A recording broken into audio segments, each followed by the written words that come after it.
The LA Kings are back at practice. So is Viktor Arvidsson, and the Jim Hiller era is underway. That's next on this edition of Locked On LA Kings. You are Locked On Kings, your daily podcast on the Los Angeles Kings, part of the Locked On Podcast Network, your team every day.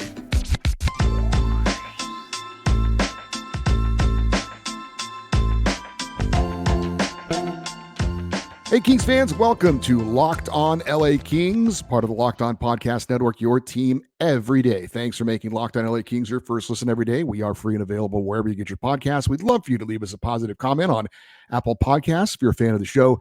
And we are on YouTube. Please like and subscribe if you're viewing and enjoying this content. I'm Eddie Garcia, your host of Locked On LA Kings. I've worked in sports media for the past 30 years, 20 plus years at the Fox Sports Radio Network, also co-host of the Puck Podcast, a weekly NHL review show that's been putting out content for the past 17 years, and a passionate LA Kings fan for over 30 years. Today's episode is brought to you by Gametime. Download the Gametime app, create an account, and use the code LOCKEDON for 20% off your first purchase. Well, after 8 days off, the LA Kings returned to practice after the All-Star break on Thursday back at the Toyota Sports Performance Center without Todd McClellan. Jim Hiller, promoted from assistant coach to head coach, is now running the team with new assistant and former Ottawa Senators head coach DJ Smith along as well. Now, I was not able to attend practice due to my schedule, but I'm going to be commenting on what was reported on and certainly give credit where credit is due to friends of the show like Russell Morgan from Hockey Royalty and others, Zach Dooley, the Kings insider as well, and others. Also at practice, as expected, as was reported, was Kings forward Viktor Arvidssson. Now, he was wearing a red non-contact jersey. Arvidsson has been out since injuring his back in practice back in October, right before the regular season was to get underway. It resulted in him having a second back surgery in his time with the LA Kings. Russell Morgan reported that the practice lines did not include Arvidsson, so apparently there was him participating in drills and doing some skating, but not actually participating on the lines themselves. I don't think this is a surprise. The Kings are looking for him to get up to speed initially, and then after a few practices is when we'll likely see him back in the lineup, assuming everything goes well. Obviously, the next step would get out of the red non-contact jersey and then have a couple of practices before getting into the lineup. That would mean he is not expected to play in the first game back for the Kings after the All-Star break. That's going to be Saturday at home against the Edmonton Oilers, which is not a surprise. But it seems to be the plan going forward again is that he will join the team at some point on their upcoming 4-game road trip. That will start Tuesday in Buffalo and will wrap up on Sunday in Pittsburgh. As for where Viktor Arvidsson will draw into the lineup, that's all for speculation at this point.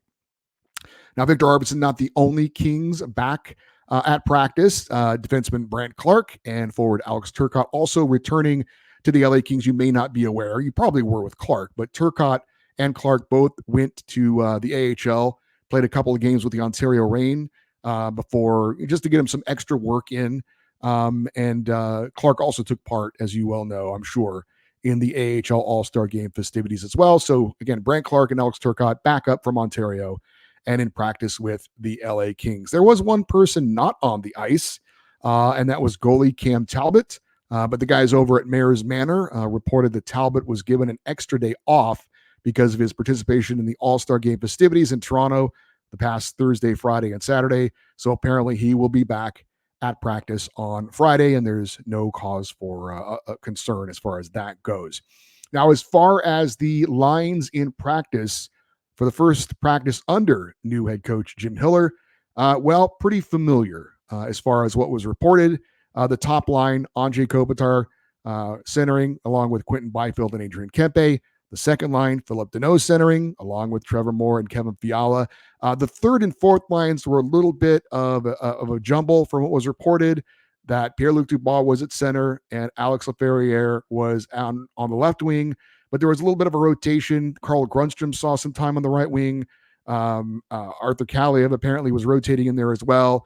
And then on that third line, you had Grundstrom and Alex Turcotte centering, Trevor Lewis, Arthur Kaliev. So there was kind of a rotation going on there. So we'll see coming up for the game on Saturday against Edmonton, who's going to be on that right side, what the third line is going to look like. But it's some combination as far as the bottom six of Dubois, Laferriere, Grundstrom, Turcotte, Lewis, and Kaliev.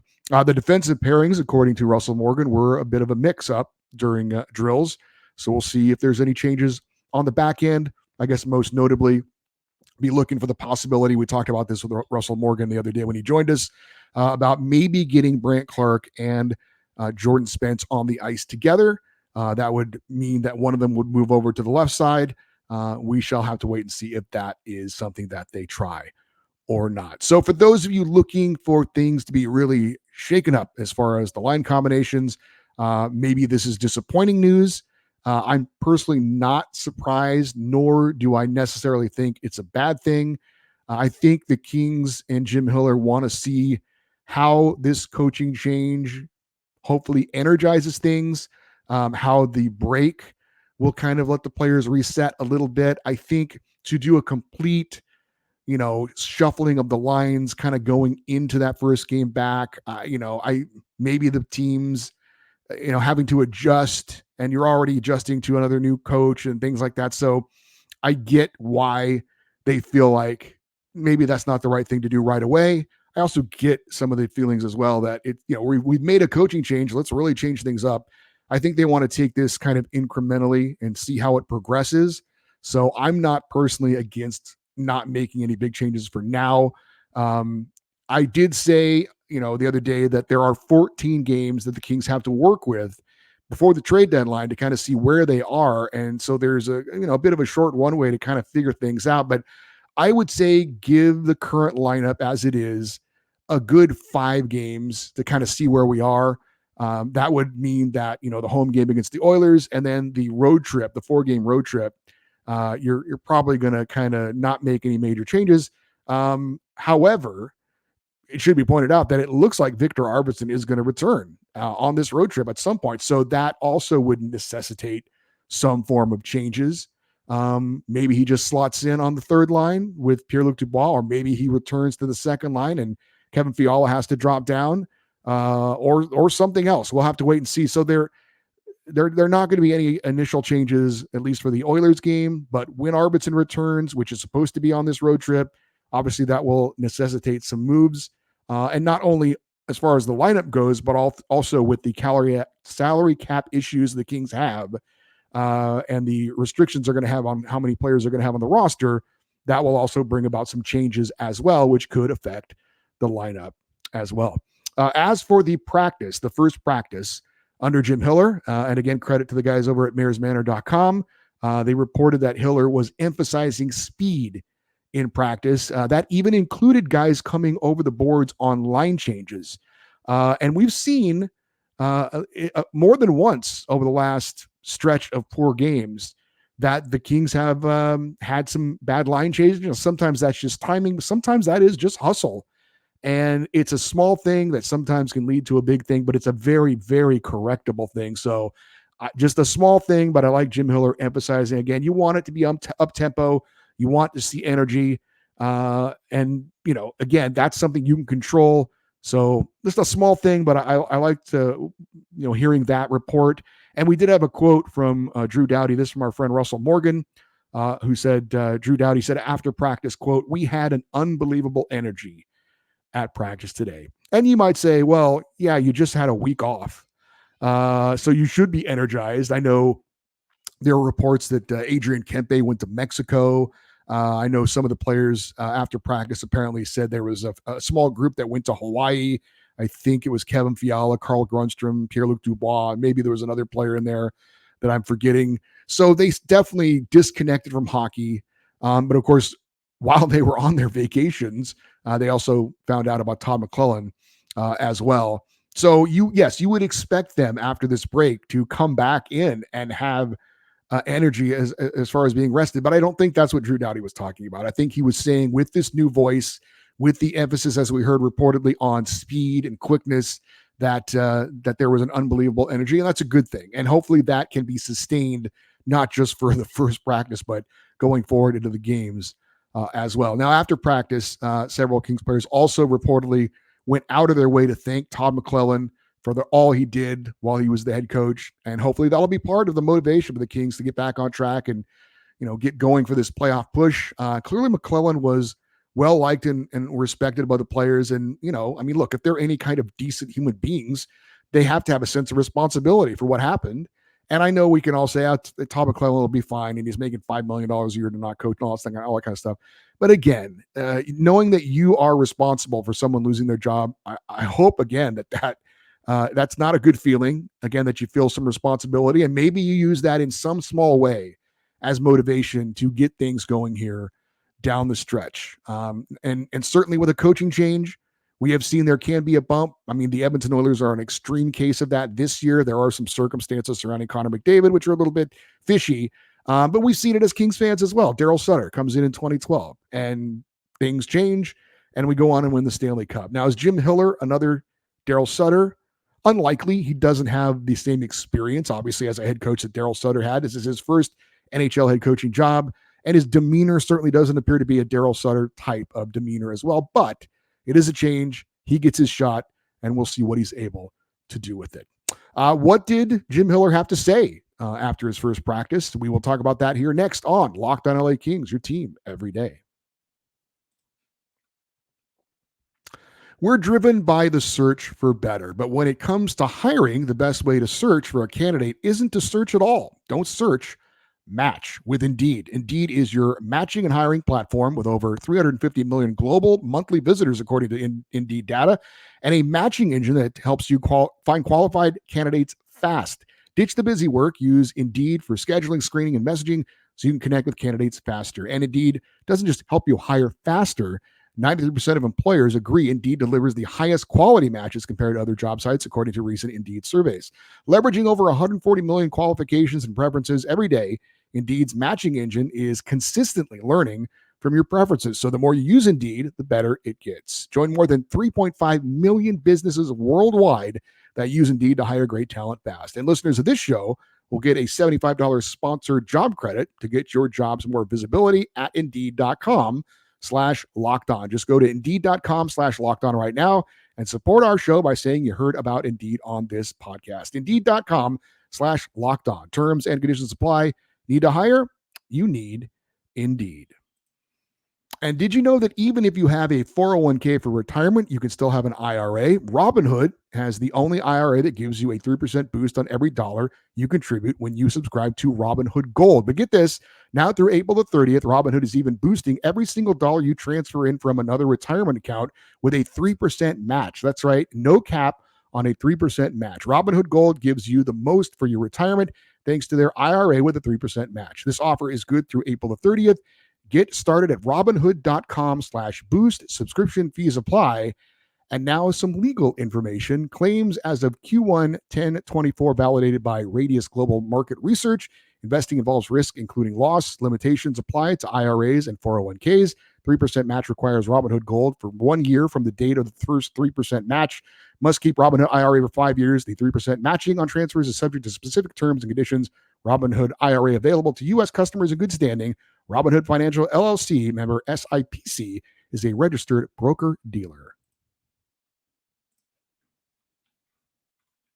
Well, Jim Hiller held his first practice and afterwards spoke to the media. Now, usually the LA Kings do a really great job of posting video and audio of press conferences, either via an email they send out to the media or by posting it on their YouTube channel.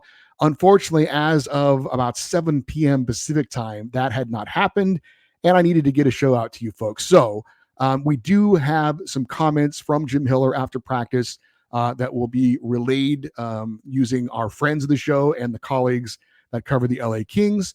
And Jim Hiller said after his first practice that he is not overreacting to certain areas of the Kings game and that the lineup for his first game behind the bench on Saturday against Edmonton will be the same as we've seen lately. He talked about the team's mindset being more important than matching drastic changes or making drastic changes. And he said, in fact, quote, "We are a really good team. We've struggled, but we're not going to hide from that. But I think it would be a mistake to overreact in some areas of the game where I don't think it's necessary." So that was the quote afterwards from new Kings head coach Jim Hiller. Dennis Bernstein of the fourth period NHL Radio Network and Kings of the Podcast said about Hiller, quote, his initial comments make it seem like his task is more about reinstilling confidence and focusing on execution than changing structure and scheme, end quote. And that goes back to what we talked about earlier. And I've seen some comments on social media that people saying, well, if they were going to not make changes, why not just keep Todd McClellan? But I think the point of the coaching change was there just needed to be a different voice. Maybe there's only going to be some small tweaks. Maybe it's not going to be the large tweaks, at least initially, that some Kings fans were hoping for. But I think just the coaching change itself can be a shock to the system. The All-Star break and then the bye week, the return of Viktor Arvidsson, hopefully all of that are ingredients into the stew that the Kings will use to get back on track and get this playoff push and being in the right direction, hopefully going into the playoffs. I saw online the Kings have apparently, for what it's worth, a 90% chance of making the playoffs. So we talked about some of the factors on Wednesday's show as far as that's concerned. Strength of schedule favors the Kings the rest of the way. Not many head-to-head matchups with the teams that are chasing the Kings. The Kings have played fewer games than those teams that are behind them, so they have more chances to get points. So if you're going to make some big-time changes, you're probably going to feel it's because you have no other choice or you're really desperate to do so. And again, I think it's understandable to see how the changes that have been made, the break, maybe in addition to the roster with Arvidsson, how those things are going to help. Just the new voice on the bench, bringing in a new voice as an assistant coach with DJ Smith. Are those the tweaks that can get things done and get this team moving in the direction that we all think they should be moving into? I think they want to wait and see, and I understand that. Mayor's Manor posted an audio clip of Kevin Fiala after practice, because one of the things that we're all kind of curious about is where is he going to be in the lineup when Viktor Arvidsson returns? And John Hoven asked him about that. And it seemed pretty clear from his comments, which you could find on social media, on X, if you follow Mayor's Manor. It seemed pretty clear to me that he does have a preference and he doesn't want to move off that second line. And that might be very understandable, playing with Philip Deneau and Trevor Moore. Fiala said that he believes they played some good hockey together. He did say that he wants to help the team in any way. And it seemed, clear, from his comments that he does not want to move in favor of Viktor Arvidsson when he returns. So we'll see if that's going to be the case. I think Arvidsson is going to return to that second line with Deneau and Moore, and that Fiala is going to get moved down to the third line with Pierre-Luc Dubois, but that remains to be seen. But I heard the comments, and I think you could read between the lines. Kevin Fiala kind of likes where he's at and will prefer not to be moved in the lineup. But hey, somebody's going to have to be moved off that second line if Viktor Arvidsson comes back, unless they decide Arvidsson can play next to Pierre-Luc Dubois, which is a possibility. But that's obviously one of the big questions. We'll see what Jim Hiller and his staff decide to do as far as that goes. I did see that Russell Morgan did post something about Jim Hiller, talking about it being special that his first NHL head coaching job is with the same organization where his NHL playing career started. If you didn't know, Jim Hiller was drafted by the Kings in the 10th round back in 1989 when they had 10 rounds of the NHL draft. Now, he ended up playing 63 career NHL games, so he was obviously not a long-time NHLer, but he did play 40 games with the LA Kings. So said that was special to be back with the LA Kings as far as being a head coach and getting his chance where he first got his chance to be an NHL player. So hopefully it all works out for him and for the LA Kings going forward. He gets his first test on Saturday, and it's going to be a big test as the Edmonton Oilers are coming to town. We're getting ready for the second half to get underway. I thought it would be interesting to revisit some of my preseason questions for the Kings and how they have or have not been answered so far this season. That's next on Locked On LA Kings, your team every day. You shouldn't have to worry when you're buying tickets to your next big event. I don't, because I use Gametime, the fast and easy way to buy tickets for all sports, music, comedy, and theater events near you. I have used Gametime this season to buy NHL and NFL tickets. And I use Gametime's app because I find it so easy to use. It's also very reliable. You've got killer last minute deals, all in prices, and the best price guaranteed. Gametime is the only ticketing app that gives you complete peace of mind with your purchase. And I love how you can view your seat before you buy it, so you know exactly the view you're going to get from the seat when you buy it. Gametime takes the guesswork out of buying tickets. All in prices show you the final total up front. There's no hidden fees. You can buy tickets in seconds with 2 taps on the app. Just download the Gametime app, create an account, and use the code LOCKEDONNHL for $20 off your first purchase. Terms apply. Again, create an account and redeem the code LOCKEDONNHL, LOCKEDONNHL, for $20 off. Download Gametime today. Last minute tickets, lowest price guaranteed. The LA Kings play their first game after the All-Star break at home against the Edmonton Oilers, 7 p.m. Pacific time on Saturday. Catch every moment of the hometown broadcast of your LA Kings with SiriusXM on the SXM app. Just search LA Kings. Well, right before the start of the season, all of the Locked On NHL hosts were asked to give 5 big questions about the team going into the season. I thought it might be interesting to look back at those questions and see what my answers were and how things have turned out so far. So the number 5 question I had about the LA Kings going into the offseason and getting ready for this season was, who was going to be the Kings' number 1 goalie? Now, at the time, Phoenix Copley had just signed a 1-year deal.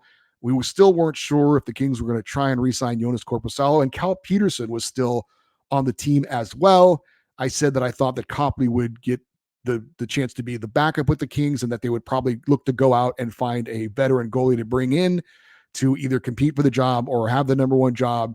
And if they could, the Kings would love to move Cal Peterson. Well, they did, in fact, move Cal Peterson to Philadelphia. And then, of course, they brought in Cam Talbot. That worked out tremendously for the first month and a half or so, and hasn't gone quite as well since.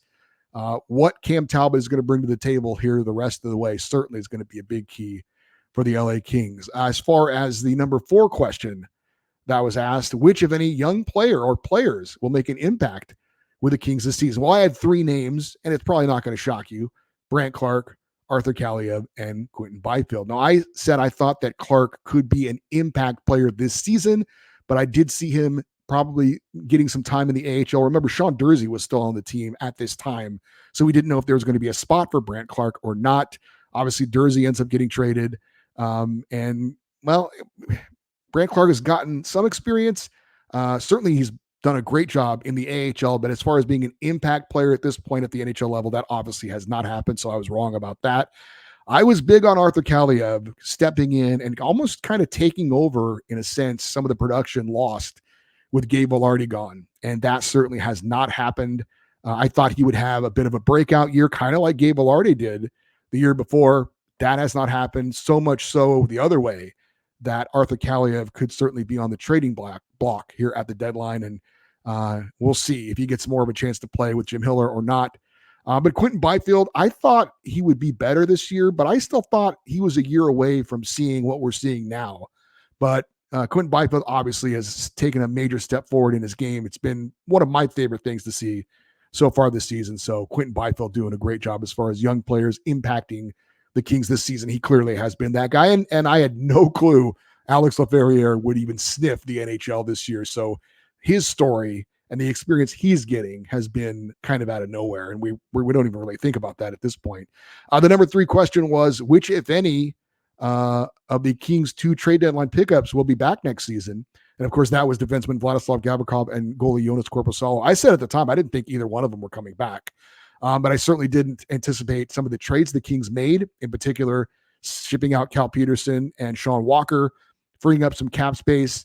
And we were able to re-sign Vladislav Gavrikov. Of course, Jonas Korpisalo moved on to the Ottawa Senators. So the Kings were able to bring back one of those 2 players. And certainly Gavrikov has been a very important player defensively for the Kings.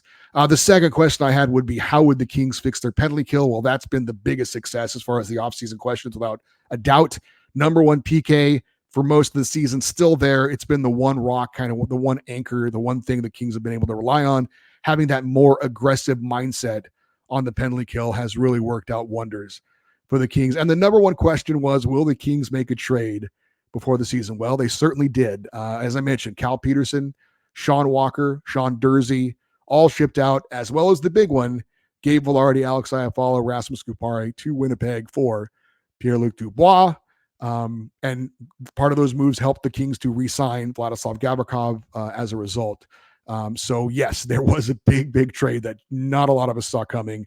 And it hasn't really worked out, obviously, for the LA Kings as far as Pierre-Luc Dubois. Although I did see a note that apparently Gabe Vilardi has gone into the doghouse there in Winnipeg. He's been demoted to the fourth line for the Jets, who are suddenly hitting a few speed bumps there on the road, which we certainly can relate to as LA Kings fans. So Gabe Vilardi's not going so well for him at the moment for the Winnipeg Jets. All right, that'll do it for today's show for you everydayers, those that listen and watch Locked On LA Kings every day. Coming up on Friday's show, it is another big Kings fan feedback show, and I will share an email from a listener that is so upset that he claims he is never going to listen to the show again. He's mad at me for something I said. What could it be? I'm such a nice guy.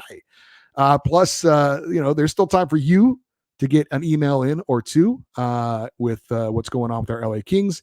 Email address lockedonEddie@gmail.com, EDDIE. And you can always leave your comments in the YouTube comment section. We love that as well.